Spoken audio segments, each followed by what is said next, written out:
చూస్ country delight, live better. ఇప్పుడే country delight యాప్ని download చేసుకోండి. పెళ్లైన కొన్నాళ్లకే భర్త సుఖం కోసం పరాయి స్త్రీతో ఎఫ్ఐఆర్ పెడితే భార్య తానేమైనా తక్కువ అన్నట్టు ఆమె సుఖం కోసం మరో ప్రియుడితో ఎంజాయ్ చేస్తుంది. వివాహ బంధానికి మచ్చ తెస్తున్న ఇలాంటి కథనాలు నిత్యం ఎక్కడో అక్కడ వింటూనే ఉన్నాం. క్షణిక సుఖం కోసం భార్యాభర్తల బంధాన్ని వీరంతా అవమానిస్తున్నారు. మరీ దారుణం ఏంటంటే వివాహేతర సంబంధాల నేపథ్యంలో దంపతులు ఒకరినొకరు చంపుకుంటున్నారు. సోషల్ మీడియా వచ్చినప్పటి నుంచి ఈ ఘోరాలు మరింతగా పెరిగిపోతున్నాయి. ఫేస్బుక్, ఇన్స్టాలో పరిచయాలు ప్రేమగా మారి చివరకు ప్రాణాలు తీసుకునేలా చేస్తుంది. 2 రోజుల ఫేస్బుక్ పరిచయం ఓ మహిళ ప్రాణాలు తీసింది. ఈ ఘటన ఎక్కడ జరిగింది? ప్రియుడు ఎందుకు చంపాడు? పూర్తి వివరాలు ఈ స్టోరీలో చూద్దాం.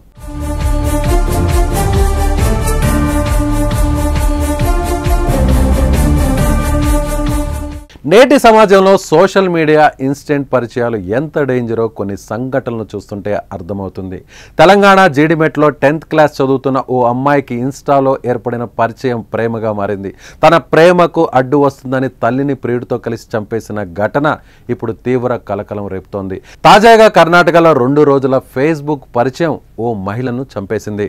కర్ణాటకలోని మాండ్యా జిల్లాలో దారుణమైన ఘటన చోటు చేసుకుంది. కర్ణాటకలోని మాండ్యా జిల్లాలో 28 ఏళ్ల పునీత్ గౌడ అనే యువకుడు ఇంజనీరింగ్ పూర్తి చేసి ఖాళీగా ఉన్నాడు. ఈ క్రమంలోనే పునీత్కు 2 రోజుల కిందట ఫేస్బుక్లో ప్రీతి సుందరేష్ అనే వివాహిత పరిచయం ఏర్పడింది. ఇద్దరూ ఒంటరిగా మాట్లాడుకోవాలనుకున్నారు. ఇందుకోసం లాంగ్ డ్రైవ్కి ప్లాన్ చేసుకున్నారు. జూన్ 21న ప్రీతి తన కుటుంబ సభ్యులకు తెలియకుండా పునీత్తో కలిసి తన కారులో బయటకు వెళ్ళింది. ఇద్దరు హసన్ సమీపంలోని ఏకాంత ప్రదేశంలో ప్రైవేట్గా గడిపారు. ఇద్దరి మధ్య గొడవ జరిగింది. కోపంతో పునీత్ ఆమెపై దాడి చేసి చంపేశాడు. హత్య అనంతరం నిందితుడు ప్రీతి మృతదేహాన్ని మాండ్యా జిల్లాలోనే కట్టూర్ గట్ట సమీపంలో ఉన్న అడవిలో పాతిపెట్టాడు.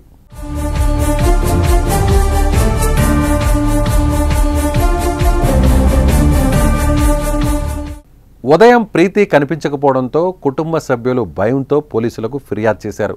మిస్సింగ్ కేసుగా నమోదు చేసుకున్న పోలీసులు దర్యాప్తును ప్రారంభించారు. కాల్ డీటెయిల్ రికార్డ్స్, ఫేస్బుక్ మెసేజ్ల ఆధారంగా పునీత్కు ఆమెకు మధ్య జరిగిన చాటింగ్ను గుర్తించారు. పునీత్తో కలిసి వెళ్ళినట్లుగా నిర్ధారించుకున్నారు. పునీత్ని అదుపులోకి తీసుకొని తమదైన స్టైల్లో విచారణ చేయడంతో అసలు వాస్తవాలు బయటకు వచ్చాయి. నిజాలను కూడా ఒప్పుకున్నాడు. విచారణలో సంచలన నిజాలను వెల్లడించారు పునీత్. 2 రోజుల పరిచయంతోనే తాము ఇద్దరం ఔటింగ్కు వెళ్ళినట్లు చెప్పాడు. తనతో రిలేషన్ కంటిన్యూ చేయాలని ప్రీతి ఆఫర్ చేసిందని, కానీ తనకు ఇష్టం లేదని చెప్పడంతో ఇద్దరి మధ్య గొడవ జరిగి తనను చంపేశానని చెప్పాడు.